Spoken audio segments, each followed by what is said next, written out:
MFA Riders. I'm your host, Jared McCormick. I hope you all are doing well as the seasons slowly change from winter to spring. This week, I've been out of town and busy attending and presenting at AWP, the Association of Writers and Writing Programs annual conference, where I happily ran into a few listeners and past guests. If I didn't catch you this year, I hope to see you next spring when the conference will be held in LA. Because of the busy schedule, I've got a re-release for you this week from Season 2, a great chat with my friend Luna Adler of Brooklyn College. I'll be back in 2 weeks with a new episode. Until then, you can find MFA Writers on Instagram and Twitter, as well as mfawriters.com. We love to hear from listeners, so feel free to shoot us a direct message on one of those platforms, or an email at mfawriterspodcast@gmail.com. And if you have a minute to rate or review the show, the best place to do that is on Apple Podcasts. Doing so will help boost our podcast as we try to boost these amazing writers.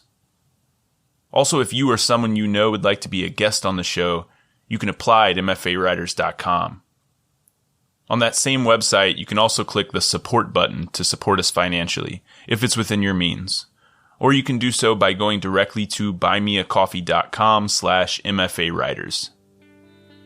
Finally, as always, thank you for listening, and we hope you enjoy the episode.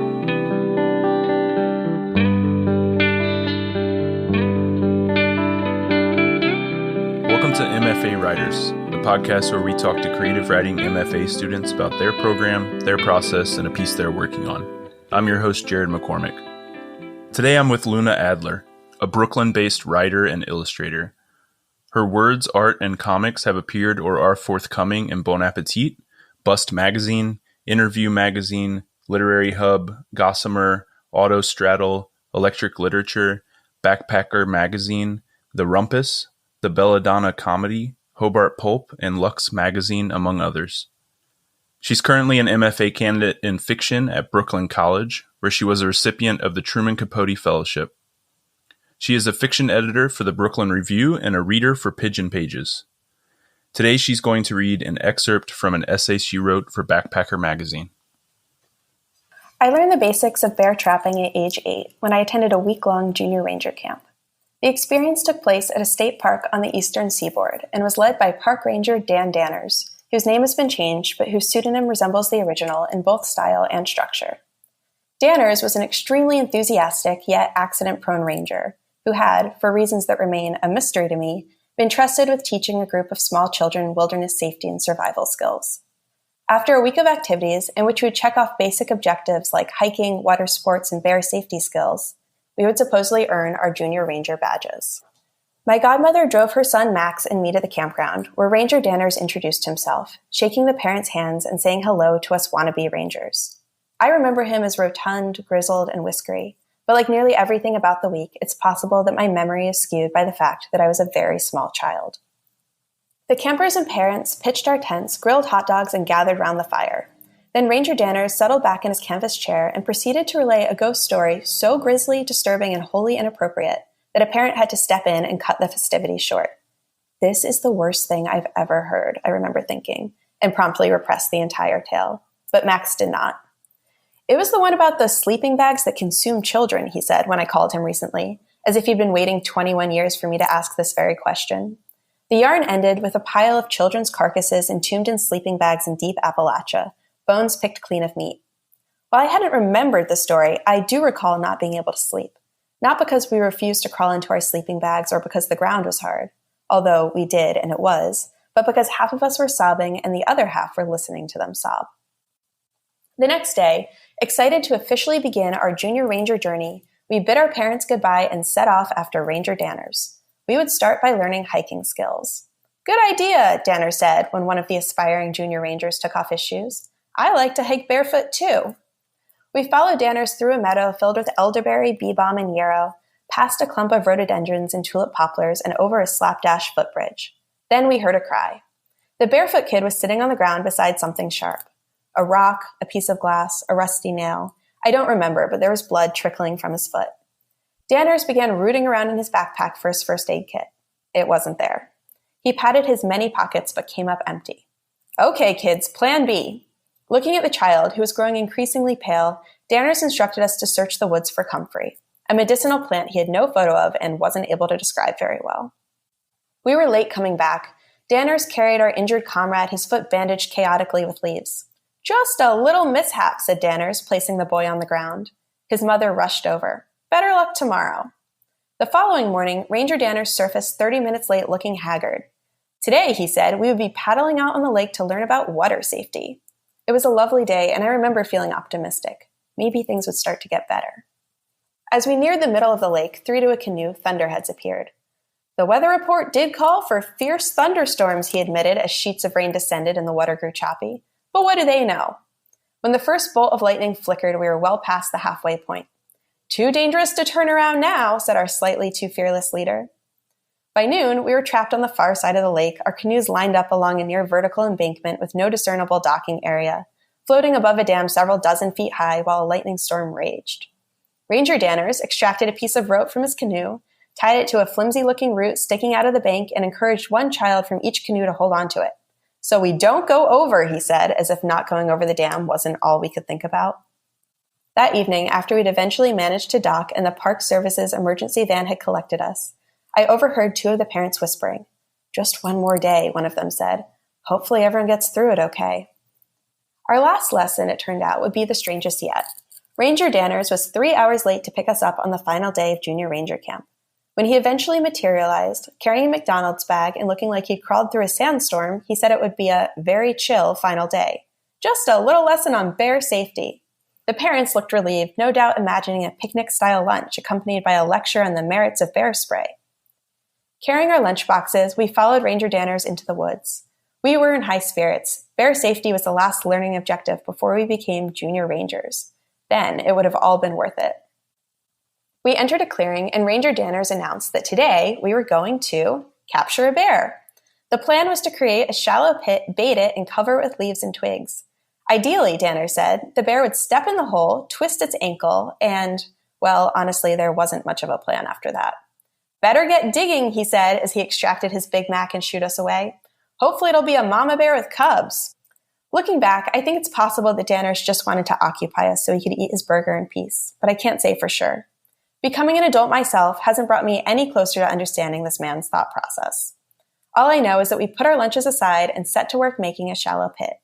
When we were done, Danners placed the remainder of his Big Mac inside and covered it with foliage.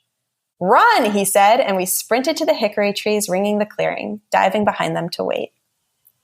Luna, that was great. Thanks so much for sharing that with us, and thanks for stopping by to talk to me. Thanks so much for having me. I'm delighted to be here. So you're a writer and illustrator who's focusing on fiction in the MFA program, but the piece you read and most of your published work is nonfiction. So when did you first start writing, and was there a genre you were drawn to at first, or were you always writing in various genres? Yeah, I have always loved stories, and I've always loved storytelling. I would often make up stories when I was little, like before I could read. I was a really late reader. Like everyone tried to teach me how to sound out words, and I just could not get it for literally for years.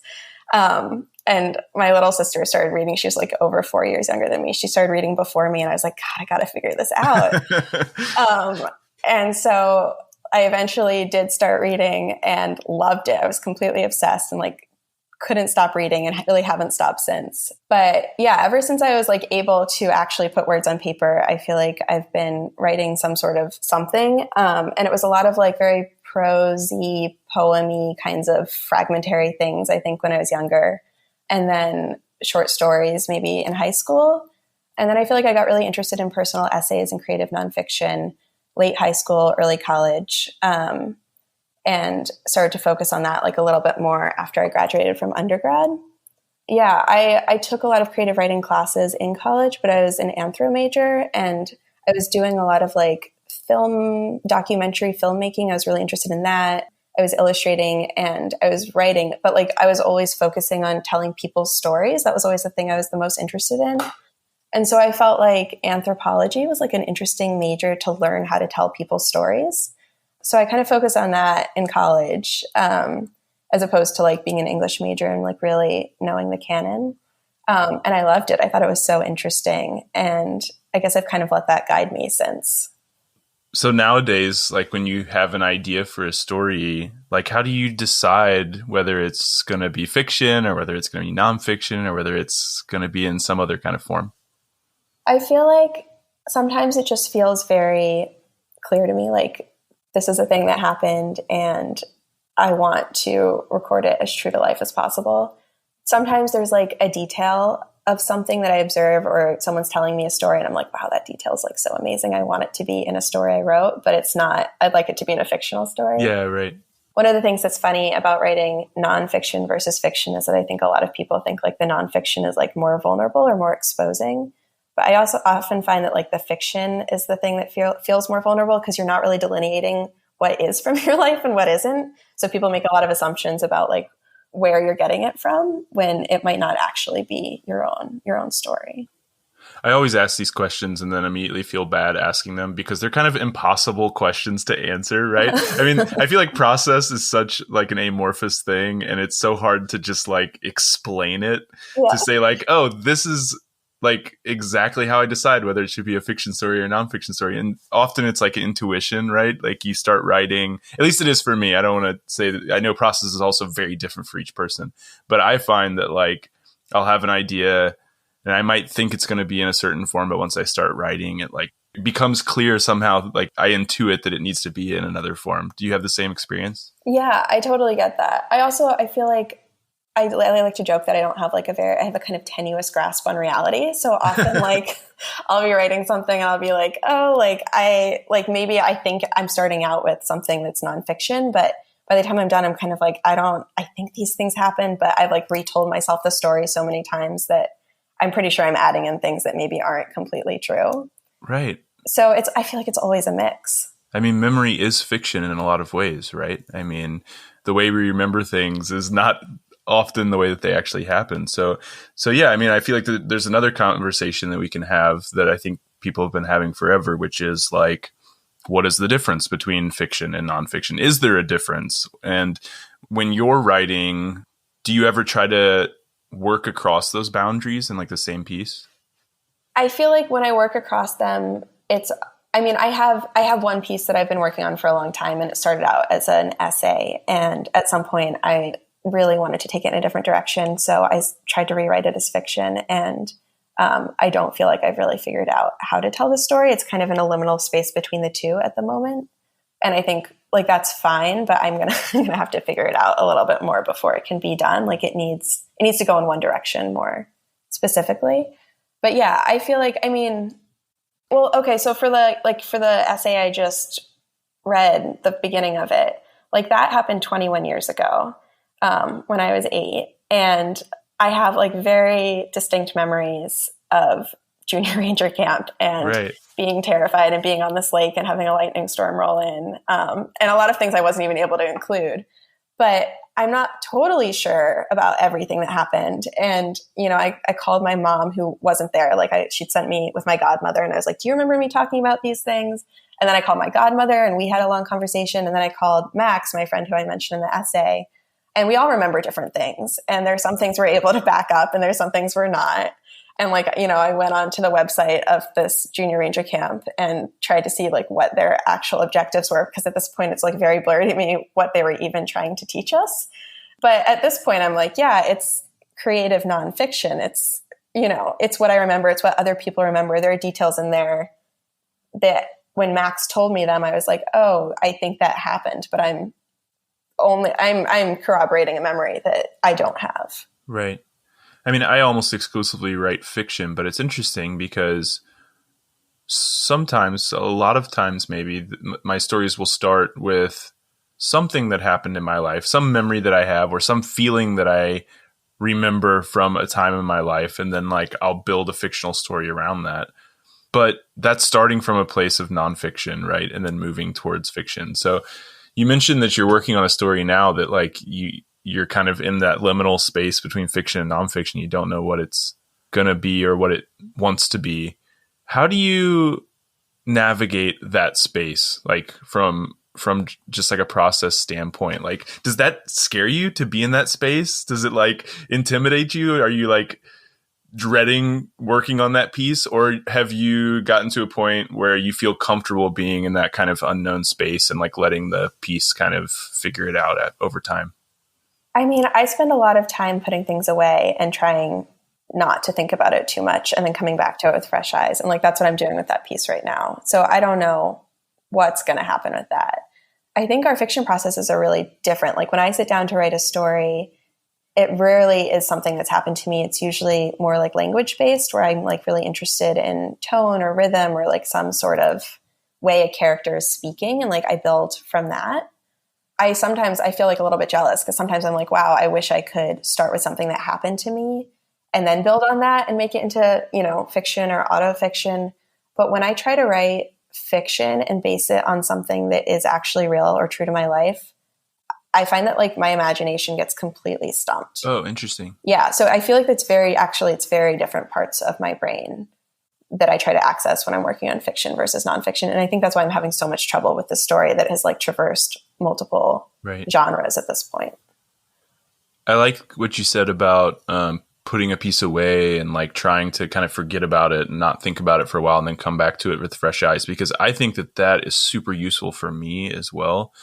I'm curious though, how that meshed with being in an MFA program. We'll talk more about the MFA program later, but I found that because of like the deadlines of the MFA program and having to produce and having to turn things in for workshop and then having the next deadline to worry about and having the thesis looming over me at the end, that sometimes I felt like I didn't have the time to just put things away and forget about them. I had to finish them, Yeah. How did you navigate that? So we have one workshop every semester, and we usually turn in 3 stories per workshop. And the only exception to that is that there's a novel class that you can take if you want, and you're just turning in either a full manuscript or as much as you have, and then you submit again further along the semester.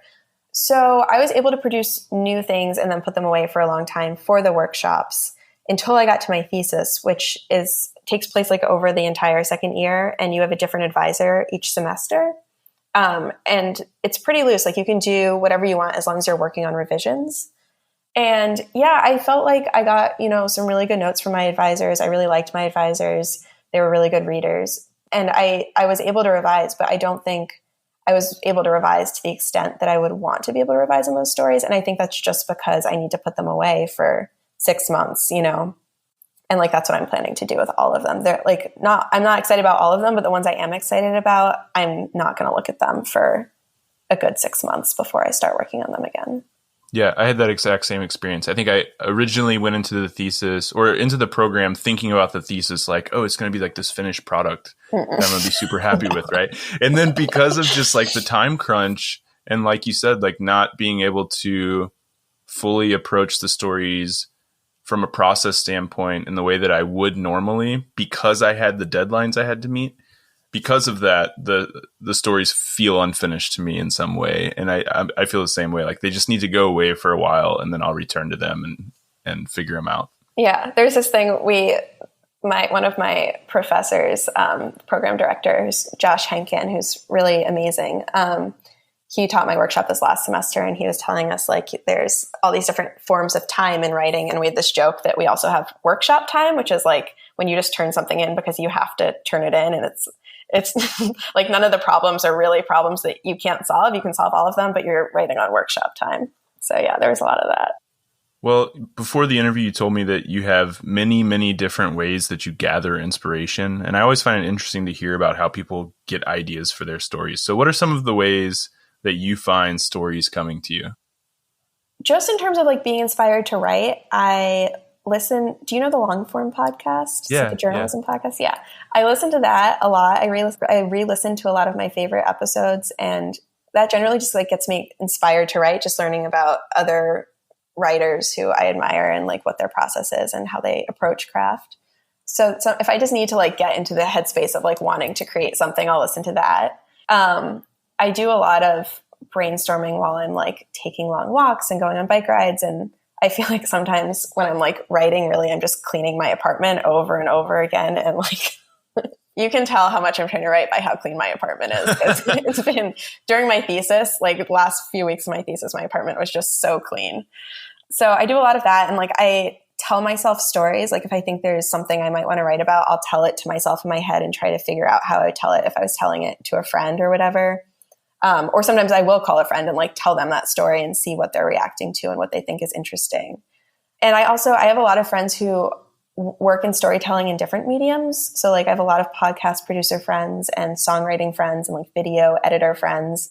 And sometimes I feel like if I'm really stuck, especially when I'm writing fiction, like on a story, and I can tell them the story and they can be like, oh, like this part's really interesting, or this, what if you incorporated this, or like, what if this happened? Sometimes I find it's actually more helpful to talk to someone who isn't a fiction writer, because they're able, like, I feel like we get caught in the weeds a lot when we're like really talking. But like when I talk to, people who do interdisciplinary storytelling forms, like it can be really helpful just to kind of take a step back and look at it as a story and not be so precious about language and everything. I love also just the idea of cleaning, getting the juices flowing. I'm the same way because, and I've talked about this on the podcast, I think before, sometimes like my best ideas for stories, or like if I'm stuck on a story, my way out, those ideas will come to me while I'm doing some kind of rote activity, like cleaning, in which like my body is busy, but my mind is just wandering, or showering is another thing, washing dishes, like that kind of stuff. It like frees up some part of my brain to like imagine and like work something out. Like my subconscious is able to do work because my body is busy. Right. Yeah. And you referred to that as writing time. Yeah. Like cleaning your house is writing time. So tell me about that. Like, how do we define writing time? I need to say the caveat is that so Josh Henkin, the program director who taught my last workshop, he has us record our hours. And when I'm recording hours for him, that is not writing time. I don't count that. Uh-huh. So in case Josh listens to this, listening, I need to say that's not writing time. But I do think that's like, it does count as writing time to me. And I also think like a lot of the, like my side hustle jobs, I try to make them things that are like more physical, where I can like turn my brain off and think.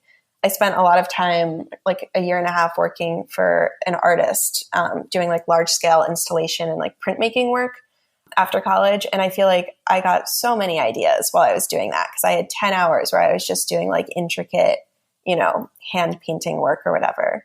And that was like so helpful to have that as the counterpart to actually sitting down in front of my computer and trying to put things down. And I mean, when I'm walking down the street and trying to brainstorm, like I'll stop and I'll record a voice memo, or I'll like email myself a line. And sometimes like if I'm really stuck and I go for a walk, I'll come back with like, 10 emails and I'll solve the problem. And I feel like, that should count.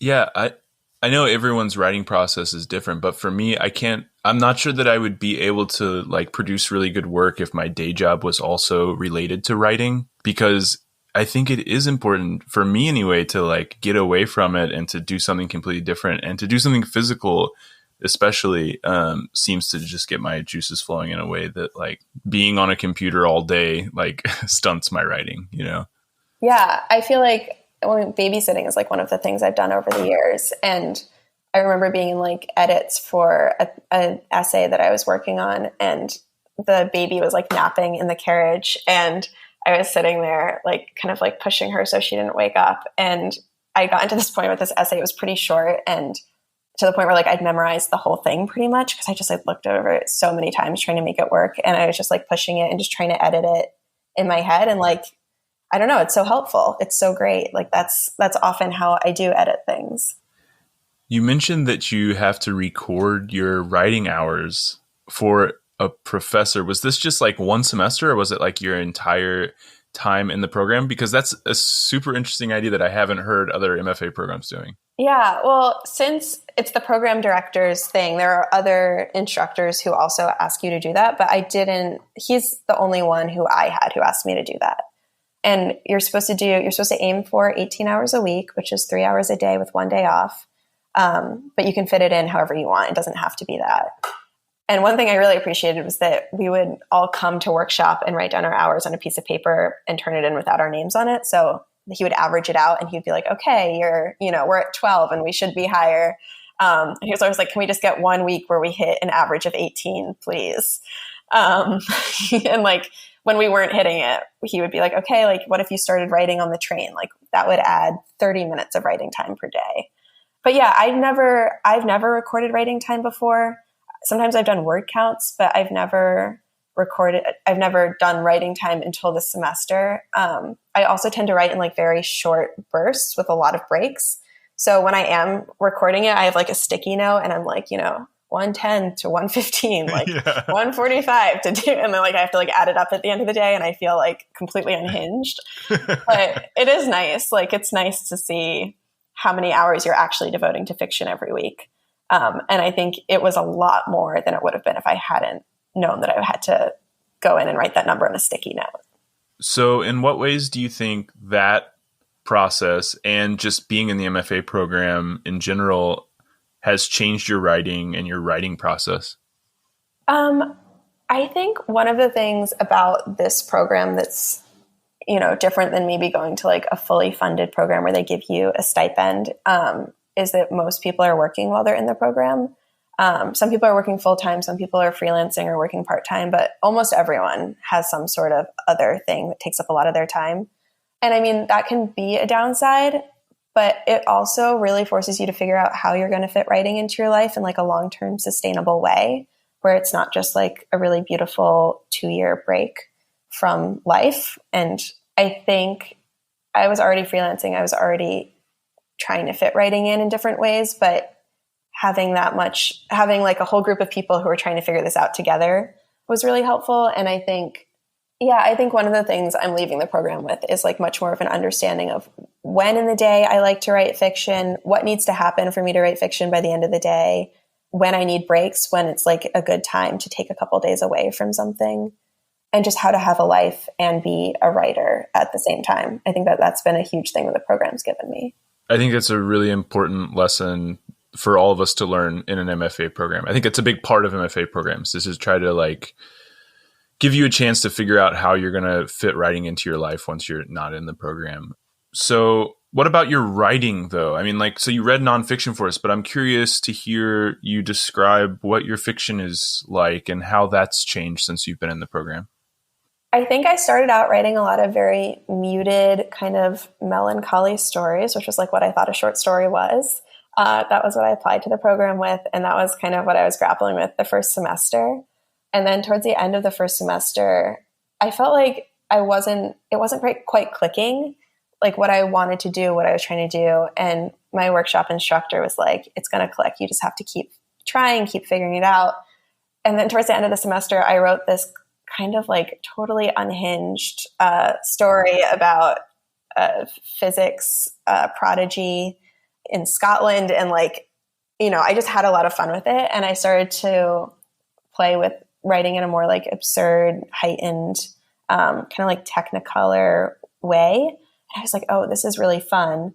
And then that was kind of the direction my writing took for the rest of the program.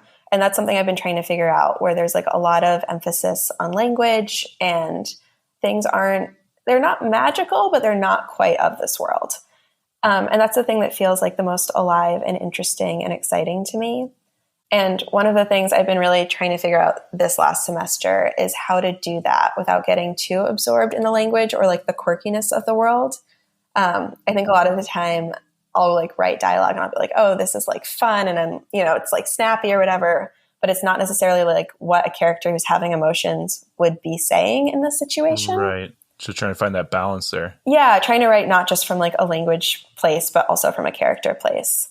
It's definitely not something I've figured out yet, but it's something I'm like trying to figure out. And I've been trying to read writers who do it really well and figure out how they do it. Well, that brings me to another question then. Like, how important do you think reading is to your writing process? I think it's so important. Yeah, there's so many, whenever I'm stuck, I go back, like there's certain essays or short stories I'll just read over and over again to just try to figure out like how they're doing the thing that they're doing. Or just to get me excited again about language or trying to communicate through language. During the program, there's you take a literature elective every semester. So I've been reading a lot of assigned reading, but I'm like really excited now that the program's pretty much over to go back to reading for pleasure again. But I've been introduced to like so many amazing writers through this program too. But yeah, I know some people are like, no, I don't like to read anything while I'm writing. And I don't know, that just feels like that would feel really sad to me, I think. I also find it helpful for like inspiration purposes. Like, you mentioned the long form podcast that'll kind of inspire you in some ways. There are like certain short stories and collections and books that I'll return to over and over again if I'm feeling stuck or uninspired, and it'll jog something. And I also am really looking forward to the post MFA reading life. I wonder if this is just like a normal experience for MFA people. It's like we spend all this time in the program writing and reading, but I don't feel like I've gotten to just read for pleasure in so long that like I can't wait to do that now that I'm done with the program. I know. I was sitting here the other day and I was like, do I even remember how to do that? Like, I'm not sure. I think I do. Yeah. I think I do. How do I read a story and just enjoy it and not like be dissecting it and thinking about my own stories at the same time? Right. Yeah. Who is the story between? What's the occasion for the telling? Like, these are all the things that I feel like I'm like trying not to think about while I'm reading for pleasure. And like sometimes just reading like, and just looking at the structure of something that's really well done and being like, oh, this is how this joke is constructed, or this is how like the kicker at the end of the story is written or whatever. It can be really helpful. But yeah, one of the things that I told some incoming students recently was like, just spend the summer before you come in reading everything you want to read, because you're not going to have time for the next 2 years. And it'll kind of keep you going. Yeah, that's good advice. Well, let's talk about the MFA program a little bit. The MFA program at Brooklyn College is a 2-year program in creative writing with tracks in fiction, poetry, and playwriting. The school is part of the CUNY system, and it's a pretty big program with, according to the website, about 30 students in just the fiction program at any one time. You told me you were really on the fence about whether or not to apply to MFA programs. So where did the hesitation come from, and what made you finally decide to go for it? Well, first of all, there's about 13 people in each cohort. So altogether, it's about 30 or a little less. And yeah, I've always loved writing, and I always thought I might do an MFA, but I really wasn't sure. After college, I knew I wanted some time after undergrad to kind of not be in school. And I took 4 years, and I was freelancing and I was living in New York. And then I decided that I wanted to try being an adult somewhere that wasn't New York, because I'd done undergrad here. So I quit my job and I moved to Hawaii. And I was living on like a communal farm and working as a car mechanic and freelancing.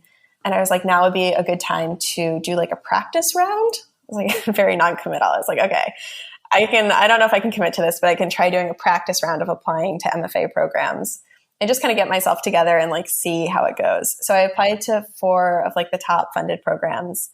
And I remember still feeling extremely conflicted about whether that was something I wanted to do. And between the time I applied and the time I heard back, I decided that like I loved living in Hawaii, but it wasn't quite right for me in like a long-term way. And I was really missing New York. And the idea of like moving, anywhere, I had no idea where, if I got into these programs, I'd be living for 2 years, really wasn't appealing to me anymore.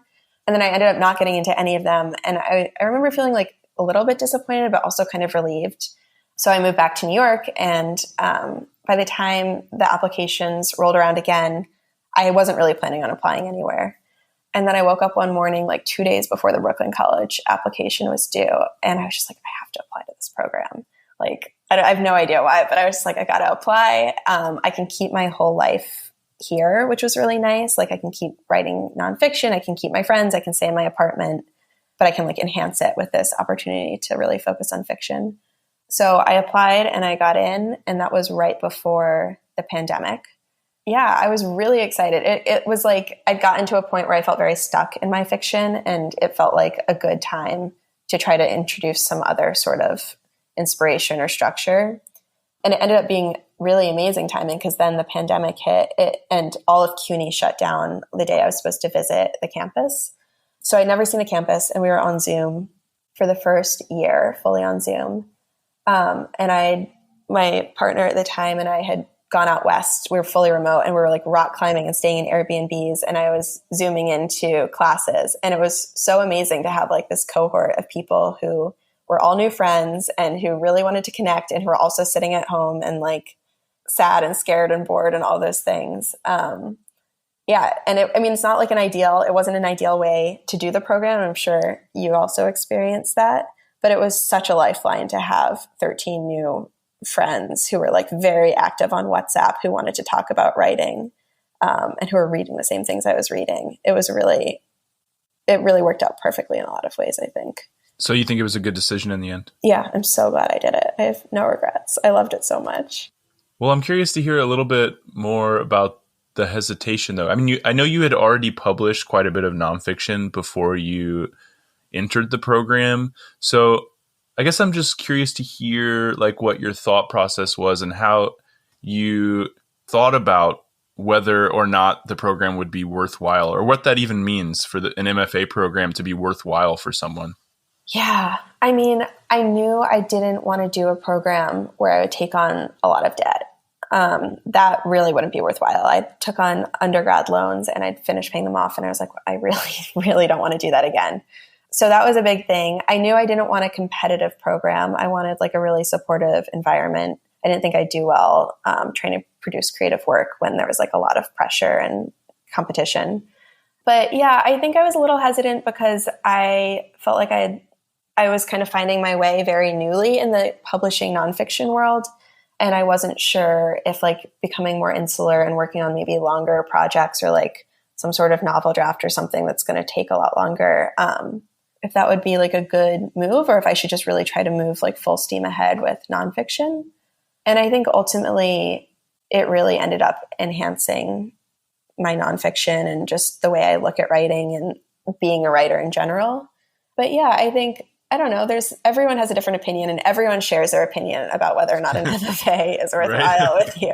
And I had a lot of people I have one, very good friend who's a really successful journalist and writer. And he was just like, there's nothing you need in a program. Like, you have everything you need, just like go forth.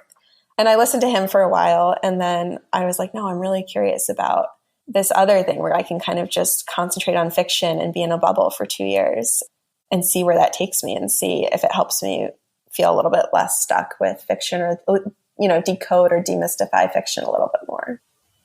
I think timing is a big part of it too. I think, of course it's different for every person, but also I think timing plays a big part in whether people have like positive or negative experiences with an MFA. For me, it was like, if I'd have gone into an MFA program at like 23 or 24, like right out of undergrad, I don't think I would have had as good of an experience as I've had now, coming back to it later. I had to get out in the world and like experience it a bit before I would, could really take advantage of this opportunity. And that's just like not something that, like you said, everyone wants to give their advice, but it's really not something that you can like figure out for another person. Like, you just have to try to figure it out for yourself. Right. And it seems like maybe that's something you were wrestling with, like the timing of it. Is this the right time for me to do it? And you feel like it was in the end? Yeah, I think my first round when I applied, it really wasn't. And I wasn't at a place where I really needed it yet.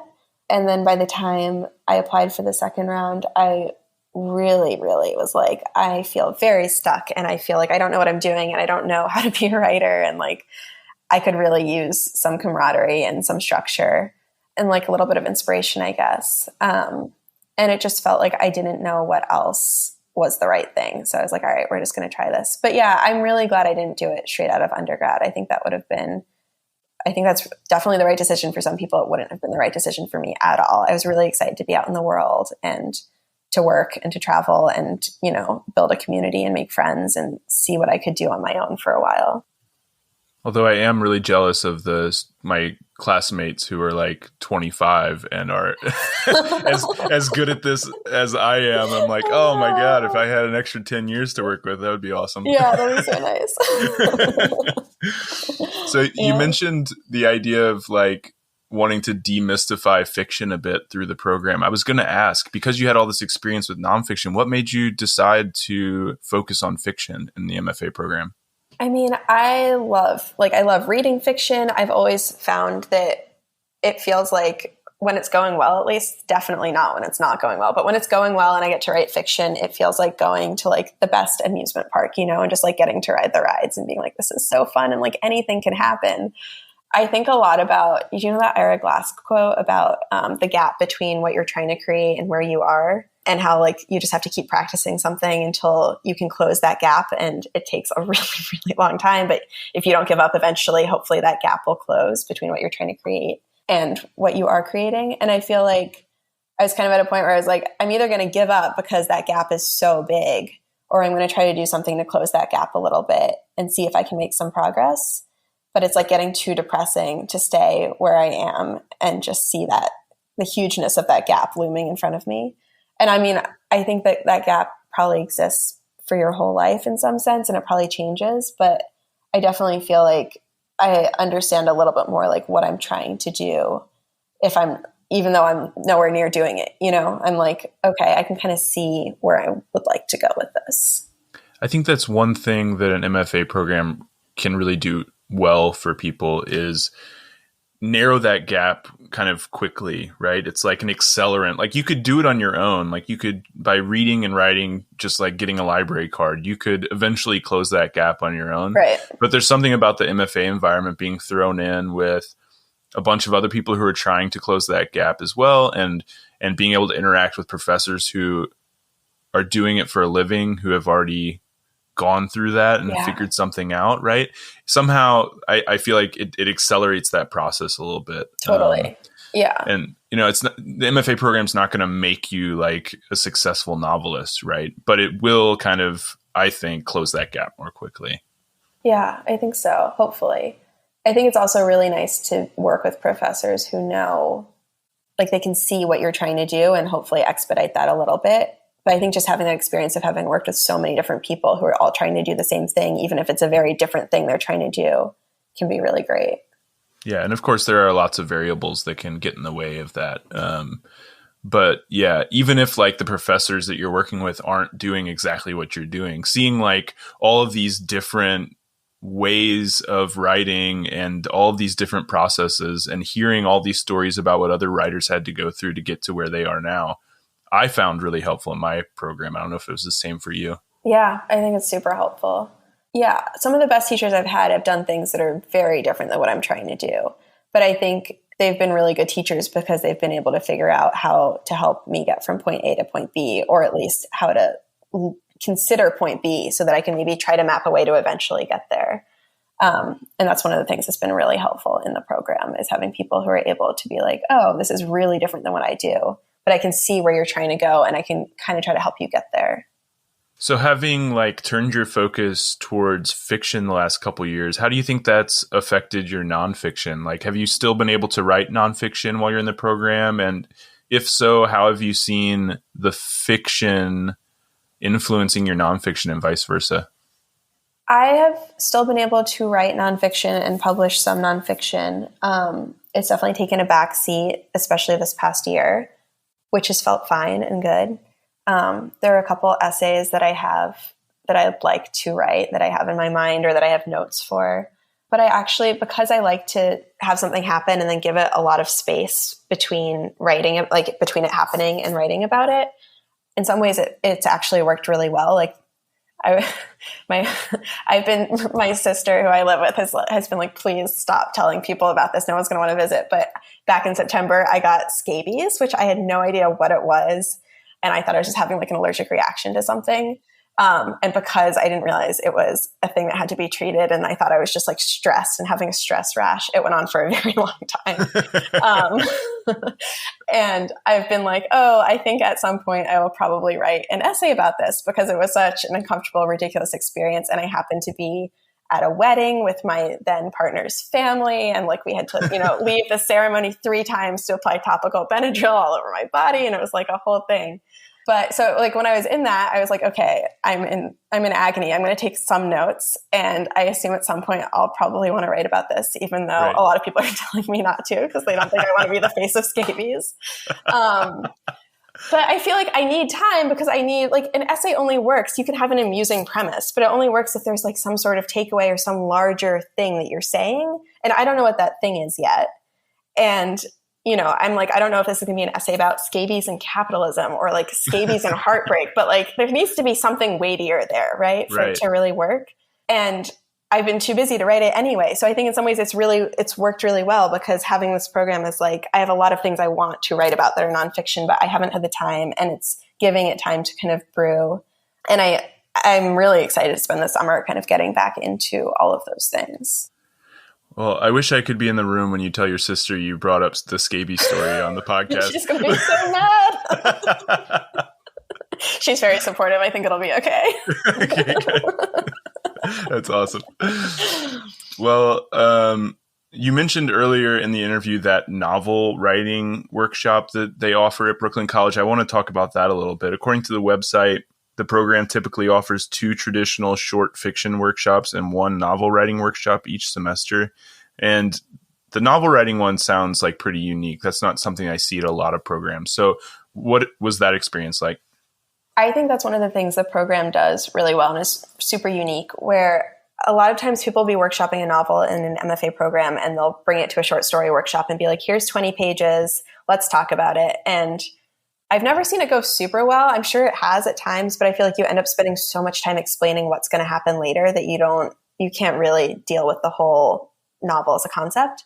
This class is really cool. It's taught by Ernesto Mestre, who's brilliant, and he's been teaching this class for a long time. And a lot of the novels he's worked on in this class have gone on to be published, which is really cool. And whenever one of them is, he texts the group and he's like, this book in the New York Times started in the novel workshop, like keep on working on your projects. But the thing that's really cool is that you can bring in a full manuscript. So people will bring in 300 pages and we will read 300 pages and workshop that.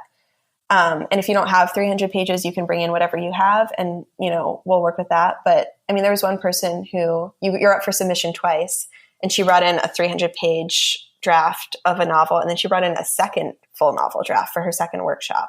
So like you can really make it whatever you want. And if you don't have a full novel draft, like I came in with, I think 120 pages for my first submission. And then I added another 60 for my second. But Ernesto's really good at figuring out like what the beating heart of the story is and how to pull that out and expand on that and like where you might go from there. And I just think I think it's really cool. I think it's a really cool opportunity. And I kind of went in being like, I don't know if this is a book I want to publish. I'd like to show myself that I can finish it. And I'd like to watch other people work on longer projects and figure out like how to write a novel. Like my goal is not to come out with a novel. It's to come out with a better understanding of how to write a long project. Well, I feel like the workshop, the traditional workshop, is kind of designed for short story writers more than novelists. So it's really cool to hear that Brooklyn College is offering this novel writing workshop that seems to be pushing the boundaries of what the workshop can do. I mean, there's been a lot of talk recently about the traditional workshop versus like more modern forms of the workshop. Have you felt in your time at Brooklyn College that like there's some work going into expanding what the workshop can do? Yeah. So every workshop I've taken at Brooklyn College has been really different. And that's been really fun and interesting. Helen Phillips, who wrote The Need, is she's on faculty, and she probably taught the most experimental workshop that I took while I was there. And it was really cool. I think I know there are a couple books that have come out lately, like Craft in the Real World. And and they're all about how to make, how to break down the more traditional format that doesn't benefit everyone.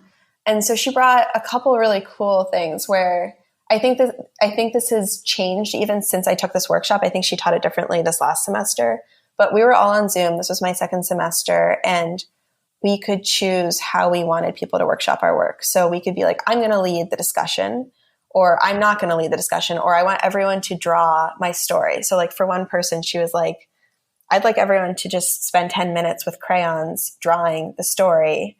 And it was really interesting. People came back with some really similar things, like structurally, abstract renderings of what the story meant to them. And then we dissected them.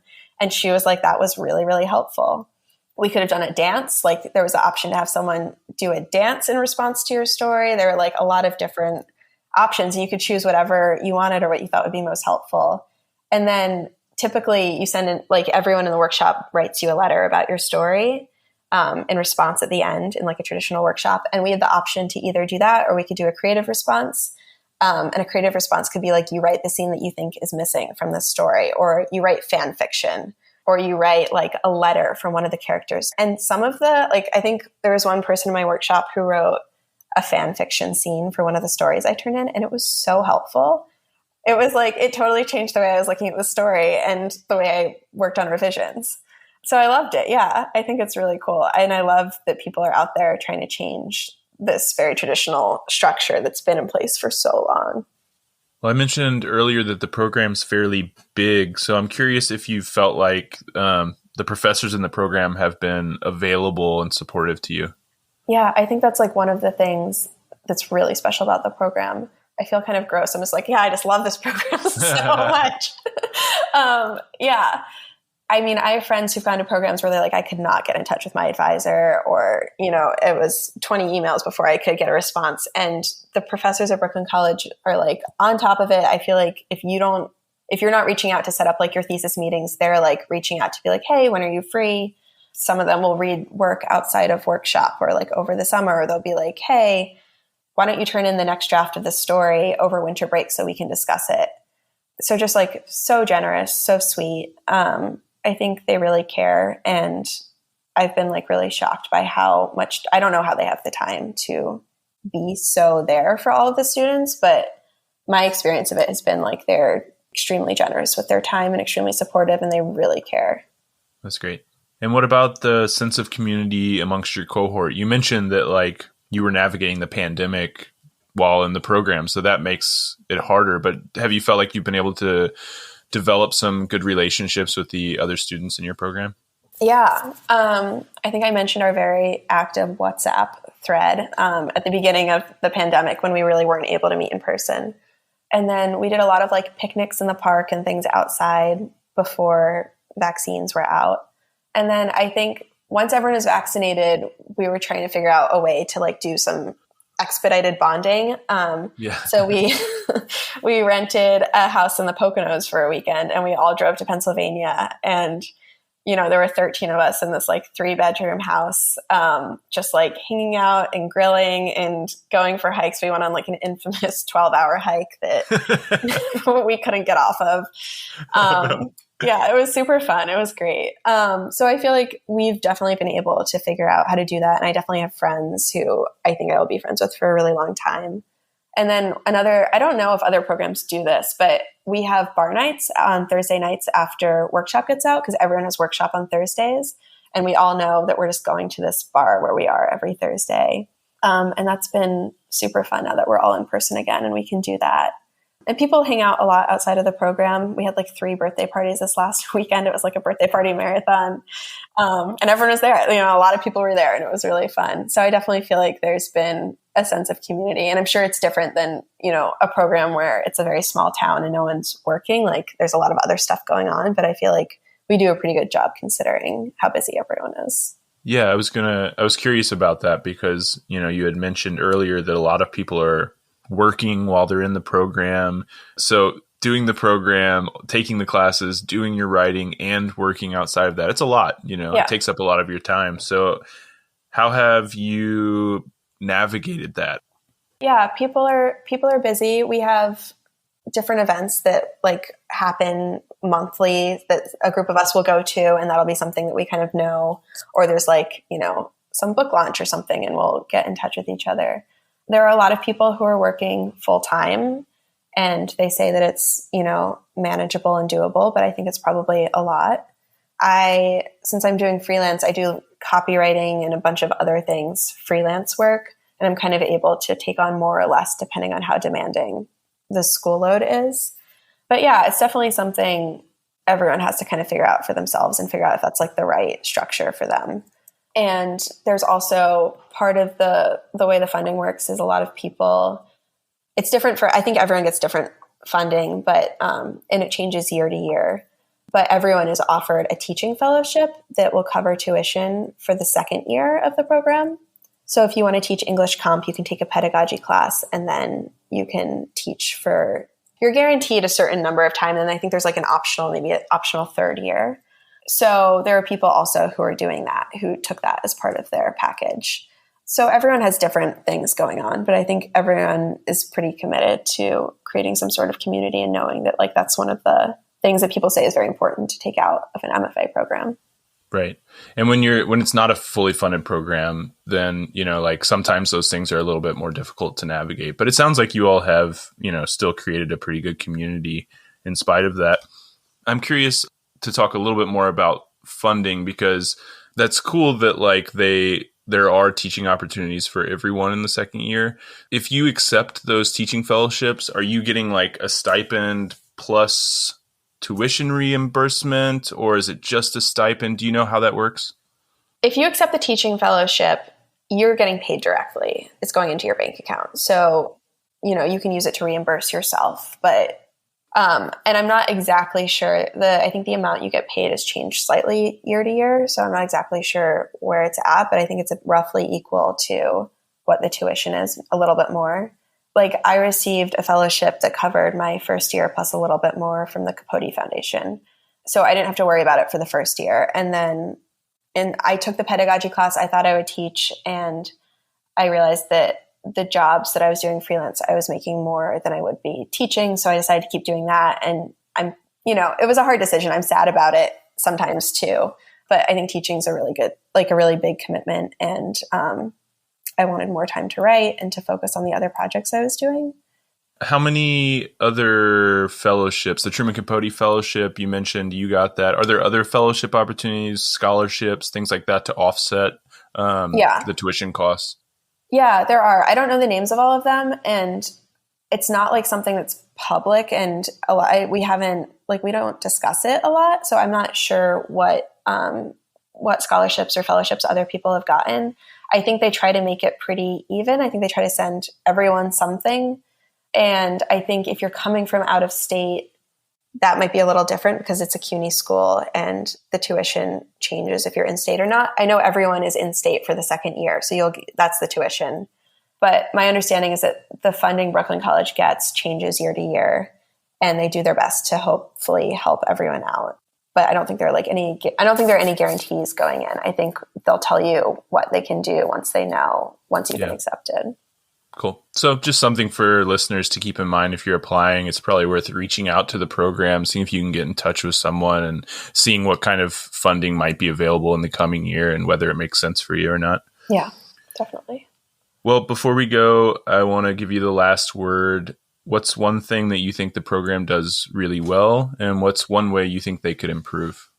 One of my favorite things about the program is this craft class that Josh, the program director, teaches, and it's mandatory and everyone takes it their first year. It's kind of between a reading class and a workshop, and every week you're assigned between 6 and 13 short stories that are published by usually pretty famous authors. And it's divided by some sort of theme. Like we're going to read these 6 stories and we're going to talk about how time is handled or how, plot is handled, or this is like a sandwich story, or these are all stories told from a child's point of view. And it kind of gives everyone a shared framework moving forward in workshops where if something's not working, we can be like, well, how did, Monroe do it in X story? I feel like there are problems that come up again and again when you're writing short stories, and being able to look at how different writers have addressed them and have succeeded or have failed in a context that is not your story or your classmate's story is really helpful. And then when you're trying to solve that problem in a workshop the next semester and it's your story, it's really helpful to be able to look back and everyone's read the same stories and been like, well, Monroe did this and that was how she did it. And Bausch did this and that was how he did it. And it's really cool to have some sort of a shared canon that everyone in the program can refer to when they're in workshop going forward. So I didn't even know about that class going in. And it was a class that really made a lot of things click for me. And I think it's a class that I'll probably think about a lot post MFA when I'm trying to make stories work and trying to figure out why they're not working. So I think that's something that makes Brooklyn College's program really special. In terms of things that it can improve, I don't think this is going to change. And I think this is a double-edged sword, as I've already said, but it can be hard to work while you're in a program. And I think if you're going to do that, you should, have a plan and figure out how that's going to work and try to frame it in the sense that you're going to figure out how to be a writer while doing other things in your life. And this is 2 years where you're going to have to figure that out. And hopefully some of what you figure out, you can use going forward in your life as a writer.